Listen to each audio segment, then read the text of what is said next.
From this day forward, it's going to be only America first.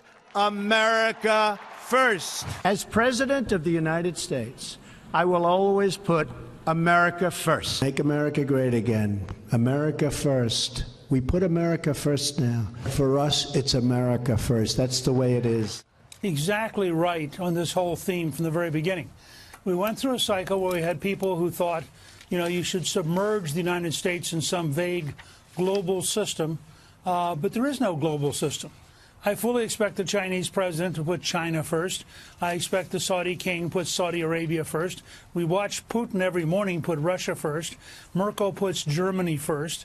I think he's being honest. He's not there for some vague global generalization. Does he want alliances? Sure, if they're good for America. Does he want trade deals? Sure, if they're good for America. And he expects the other side to have the same attitude. The Macron of France, who he seems to get along with very well, he wants the best deal for France, but that means that he's going to represent France and Trump is going to represent the U.S. I think it'll be fascinating. I know. This is a president who came off of a bunch of big wins. Now he's going, I think, has a chance to have another big win in Davos and then come home to a State of the Union.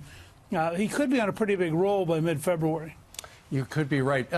Newt, let's talk a little bit about a big story. It was our lead story yesterday, and that is the fact that those two anti-Trump lovebirds at the FBI, when the FBI and the Department of Justice was handing over to the Congress on Friday a bunch of the messages, they said, and by the way, we're missing 5 months' worth.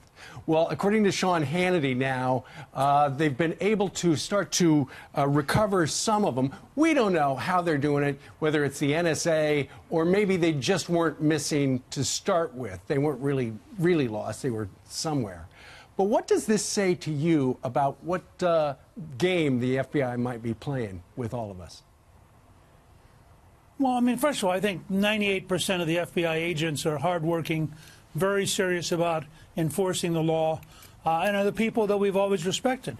But for some reason at the very top in the last few years, you've had a bunch of people who, frankly, have been running a corrupt operation. And I'm not surprised following on what happened at the IRS. Well, it's corrupt in the sense, first of all, that they're not obeying the law. Their primary interest is not the law. When you have somebody say, well, let's get together so we can have a secret group to undermine Trump, that's a pretty huge break in the American system. When you discover, for example, that apparently they believed at the very top that the fix was in all along, that Hillary was never going to be charged, which is why she was never put under oath, which is why she could never commit perjury. I mean, you're now talking about the Attorney General, the President of the United States, the head of the FBI, Mr. Comey at the time. That's pretty wild. Right. One meeting they refer to is Andy McNabb, who is the #2 guy at the FBI, whose wife got $900,000 running as a McCabe running as a Democrat. So at some point you have to say, what's the deal here? Right. And I think it looks amazingly fishy.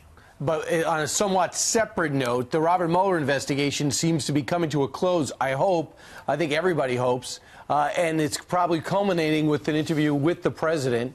If he was to call you, and he might, say, what do you think I should do here, Newt? What would you tell him? Listen to your lawyers. Yeah. I'm not a lawyer. I think anybody who deals with that kind of investigation without first-rate lawyers, and anybody who doesn't listen to the advice of first-rate lawyers, is very foolish. But I also make this prediction. Mueller will not go away quietly. Mueller will find somebody to indict for something. I'd be shocked if he brought that number of high-class Democratic lawyers who are very highly paid, got them to divert their career for 6 months to a year, and then said, oh, by the way, there was nothing there. Now, you do have, of course, some of those tweets you're talking about were, in fact, or rather the text messages were, in fact, saying, the #2 guy in counterintelligence saying, I don't know that I want to go to work for Mueller because I don't think there's anything there. Now, this is a guy who hated Trump but did not believe there was anything legally serious in what Mueller's looking into.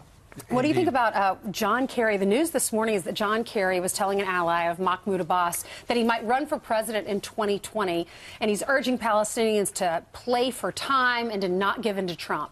According to the Jerusalem Post. And to personally attack Donald Trump. That would surprise me. Kerry knows, as a former Secretary of State, former U.S. Senator, that kind of advice would be stunningly unpatriotic. And I don't think that John Kerry would do something like that. I hope he wouldn't. I'm perfectly happy for him to run for president. I think, look, the more Democrats who decide that they want to run for president, the better off we're going to be in 2020. I think Trump will beat any of them, so it doesn't concern me very much. I think the economic boom we're starting into is going to, in fact, perform very well this fall for Republicans. And I think that it's going to perform very well for Trump in 2020, because the contrast between the Democrats' inability to create jobs for 8 years and what Trump is doing is going to be so great that I think the country will vote for more jobs and higher take-home pay, you know, in a better future. It's not complicated. So Kerry can run if he wants to. It's a free country. I'd be very, very surprised if Secretary of State, Senator John Kerry would have said anything that was that overtly anti-American.